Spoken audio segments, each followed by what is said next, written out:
మాజీ మంత్రి కాంగ్రెస్ నేత ముఖేష్ గౌడ్ కుమారుడిపై కాల్పులు కలకలం రేపాయి. విక్రమ్ గౌడ్ శరీరంలోకి 2 బుల్లెట్లు దూసుకెళ్లాయి. దీంతో అతన్ని హుటాహుటిన జూబ్లీహిల్స్లోని అపోలో ఆసుపత్రికి తరలించారు. తెల్లవారుజామున 3:30 గంటల సమయంలో ఈ ఘటన జరిగింది.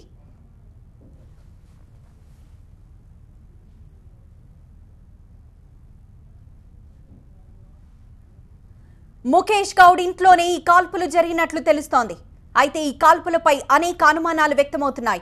బయట నుంచి ఎవరైనా వచ్చి కాల్పులు జరిపారా లేక విక్రమ్ గౌడే కాల్చుకున్నారా అనేది ఇంకా తెలియరాలేదు. కుటుంబ సభ్యులు మాత్రం బయట నుంచి ఎవరో వచ్చి కాల్చినట్లు చెప్తున్నారు. దీనిపై పోలీసులు దర్యాప్తు ప్రారంభించారు. రాత్రి 3:30 గంటల సమయంలో ఈ సంఘటన జరిగింది.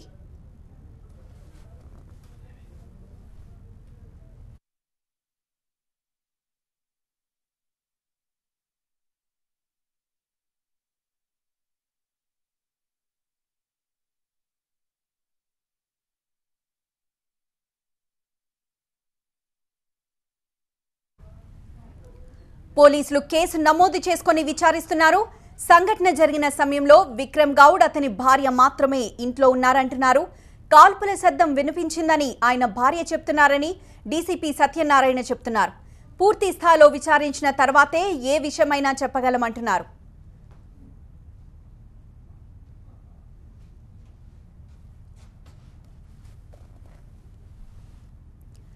విక్రమ్ గౌడ్ రాత్రి కొంతమందితో ఘర్షణకు దిగినట్లు తెలుస్తోంది.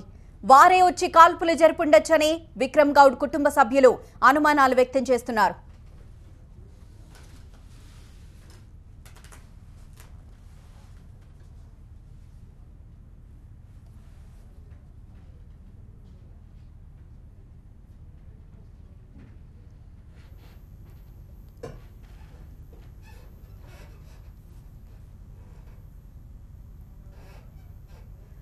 విక్రమ్ గౌడ్ ఇంటి నుంచి తాజా అప్డేట్స్ మా ప్రతినిధి అగస్త్య అందిస్తారు. అగస్త్య,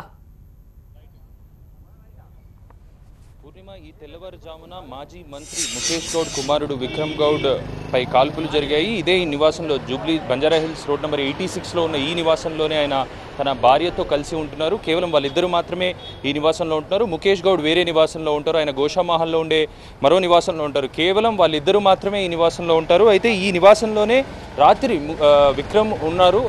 ఈ రాత్రి 3 గంటలకు అంటే తెల్లవారుజామున 3 గంటలకు ఇదే నివాసంలో కాల్పులు జరిగాయి. అయితే కాల్పుల శబ్దం వినగానే తన భార్య వచ్చి హాల్లో చూడగానే విక్రమ్ కింద పడిపోయి ఉన్నాడు. సోఫాలో కూర్చున్న విక్రమ్ కింద పడిపోయి 2 వైపుల నుంచి బ్లీడింగ్ రావడం ఆమె చూసినట్టు ఇక్కడ తెలుస్తోంది. అయితే పోలీసులు ఉదయం ఎప్పుడైతే ఆ సంఘటన జరిగిందో కొద్ది సేపటి తర్వాత ఈ సంఘటనా స్థలానికి వచ్చి అన్ని క్లూస్ తీసుకోవడం జరుగుతుంది. ఇక్కడ మనం చూసుకోవచ్చు క్లూస్ టీమ్ ఎవరెవరు వచ్చారు, లోపలికి ఎవరైనా వచ్చారా, అడుగులకు సంబంధించిన అవన్నీ క్లూస్ టీమ్ సేకరిస్తోంది. అదే కాకుండా డాగ్ స్క్వాడ్ కూడా రావడం జరిగింది. డాగ్ స్క్వాడ్ని కూడా రప్పించారు ఇక్కడికి.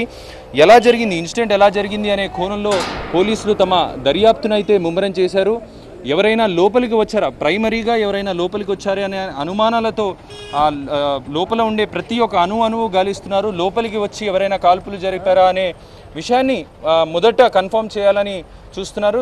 ఈ ఇల్లు మనం చూసుకున్నట్టయితే కనుక చాలా సెక్యూరిటీ పరంగా కూడా చాలా దృఢంగా ఉన్న ఇల్లే. పైన ఫెన్సింగ్ కూడా ఉంది. చాలా ఎత్తున ఇంటి గోడ పైన కూడా చాలా పెద్ద ఎత్తున ఫెన్సింగ్ ఉంది. ఇల్లు ఖచ్చితంగా తలుపులు తెరుచుకొని వస్తే తప్ప ఇది చాలా హైట్లో కూడా ఉంది. దాదాపు 10 ఫీట్ల హైట్లో ఈ ఫెన్సింగ్ కూడా ఉందని చెప్పుకోవాలి. ఈ ఫెన్సింగ్ను దాటి వచ్చే ప్రసక్తి అయితే లేదు.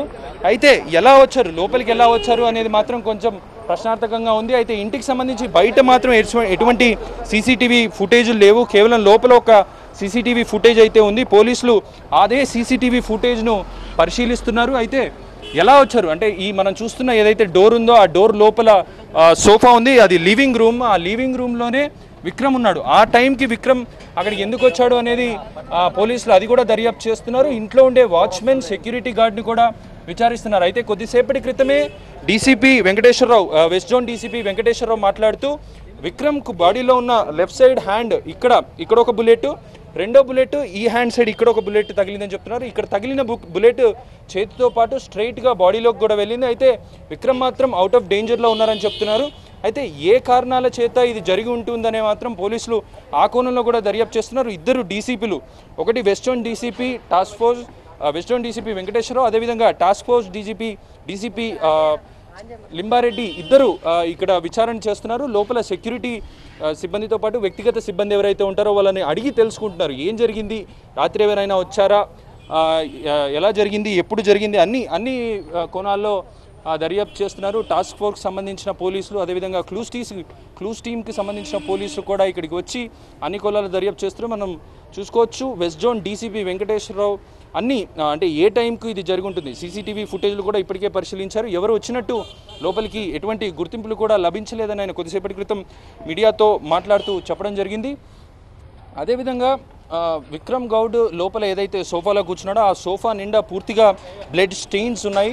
అయితే ప్రస్తుతం క్లూస్ టీమ్ ఉన్నందున అక్కడికి ఎవరిని అలౌ చేయట్లేదు. కేవలం పోలీస్ సిబ్బంది మాత్రం వెళ్ళి అక్కడ ఏమైనా ఆధారాలు దొరుకుతాయా, అడుగుల సంబంధించిన మరకలు కానీ లేదంటే మిగతాయి సంబంధించిన మరకలు ఏమైనా దొరుకుతాయా అని మాత్రం చూస్తున్నారు. ఆ సోఫా ఏదైతే ఉందో ఆ సోఫా పూర్తిగా బ్లడ్ స్టెయిన్స్ తోటి ఉండిపోయింది.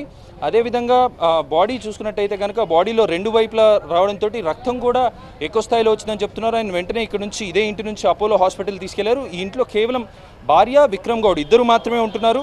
వాళ్ళు గత కొంతకాలంగా ఇదే నివాసంలో ఉంటున్నారు. వాళ్ళిద్దరు మాత్రమే ఉంటున్నారు. అయితే ఎప్పుడైతే ఈ కాల్పుల శబ్దం విన్నారో అప్పుడు వెంటనే తన భార్య హాల్లోకి వచ్చి చూస్తే విక్రమ్ గౌడ్ అక్కడ పడిపోయి ఉన్నారు, పూర్తిగా కింద పడిపోయి ఉన్నారు. అయితే ఏ కారణాల చేత ఇలా జరిగింది అనేది మాత్రం ఇంకా దర్యాప్తు చేస్తేనే తెలుస్తుందని పోలీసులు చెప్తున్నారు. అవుట్ ఆఫ్ డేంజర్లో ఉన్నారు, అపోలో హాస్పిటల్కి తరలించాము. అయితే వ్యక్తిగత కారణాలు అంటే బంధువుల మధ్య విభేదాలు అనేది ప్రాథమికంగా ఇప్పుడు దర్యాప్తులో తెలుస్తుంది. తర్వాత ఇంకా దర్యాప్తు చేస్తే కనుక ఎవరు వచ్చింది ఎవరు ఏంటి అనేది మాత్రం తెలుస్తుంది. ఈ ఇల్లుని మొత్తం పూర్తిగా జూబ్లీ హిల్స్ బంజారాహిల్స్ రోడ్ నెంబర్ 86లో ఉన్న ఈ ఇంటిని పూర్తిగా పోలీసులు తమ ఆధీనంలోకి తీసుకొని ప్రతి అణువణువు గాలిస్తున్నారు. ఏదైనా ఒక సాక్ష్యం క్లూ దొరుకుతుందేమో అని మనం చూసుకోవచ్చు. ఇక్కడ ఈ ఇంటికి సంబంధించి సీసీటీవీ ఫుటేజ్లు బయట ఒకటి మాత్రమే ఉంది. అదే కాకుండా లోపల ఒక సీసీటీవీ ఫుటేజ్ ఉంది. ఆ సీసీటీవీని పరిశీలిస్తే కనుక మరింత సమాచారం దొరుకుతుందేమో, ఎవరైనా లోపలికి వచ్చారా అనేది మాత్రం స్పష్టంగా తెలుస్తుందని మాత్రం పోలీసులు అనుకుంటున్నారు. సో మనం చూసుకోవచ్చు కొద్దిసేపటి క్రితమే అంటే మీడియాతో ఆయన మాట్లాడుతూ డీసీపీ వెంకటేశ్వరరావు కూడా మాట్లాడుతూ చెప్పడం జరిగింది, దర్యాప్తు చేస్తున్నాం, ఇప్పటికైతే ప్రాథమికంగా ఏం సమాచారం అందలేదు, ఇంకా లోతుగా దర్యాప్తు చేస్తే తప్ప తెలియదు. మనం చూసుకోవచ్చు సెక్యూరిటీ గార్డ్ ఆ ఇంట్లో ఉండే వ్యక్తిగత సిబ్బందిని ప్రశ్నిస్తున్నారు ఏం జరుగుతుందా అనేది.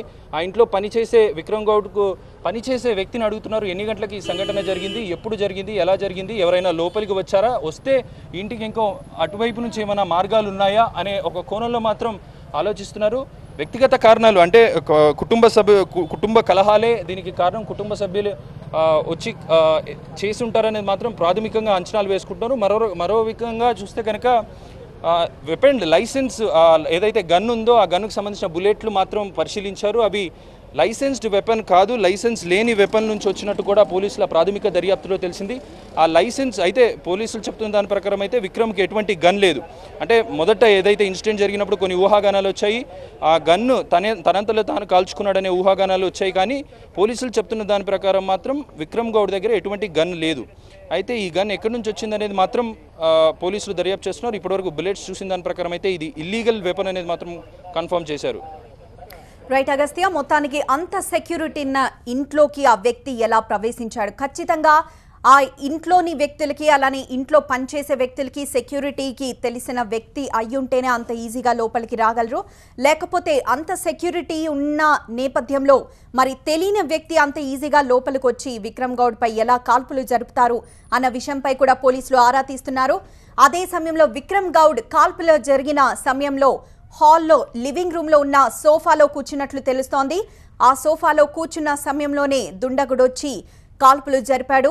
ఈ నేపథ్యంలోనే కుడి చేతికి అలానే ఎడం వైపు పొట్ట భాగంలోకి బుల్లెట్లు దూసుకెళ్లిపోయాయి. అలానే ఫ్లోర్ మీద మనం 2 బుల్లెట్లని గమనిస్తున్నాం. టీవీ9 స్క్రీన్ మీద ఒకసారి రైట్ సైడ్ గమనించినట్లయితే ఫ్లోర్ మీద అదే ఇంట్లో నేల మీద 2 బుల్లెట్లు పడున్న దృశ్యాన్ని మనం చూస్తున్నాము. అలానే సోఫా అంతా రక్తసిక్తమైపోయిన సోఫాని చూస్తున్నాము. అదే సోఫాలో విక్రమ్ గౌడ్ కూర్చొనుండగా కాల్పులు జరిగినట్లు తెలుస్తోంది. విక్రమ్ గౌడ్ భార్య పోలీసులకు ఫిర్యాదు చేశారు. పూజకని వెళ్ళడానికి రెడీ అవుతున్న సమయంలో విక్రమ్ గౌడ్ లివింగ్ రూమ్లో కూర్చున్న సమయంలో దుండగుడొచ్చి కాల్పులు జరిగినట్లు తెలుస్తోంది. వెంటనే హుటాహుటిన విక్రమ్ గౌడ్ని ఆసుపత్రికి తరలించారు.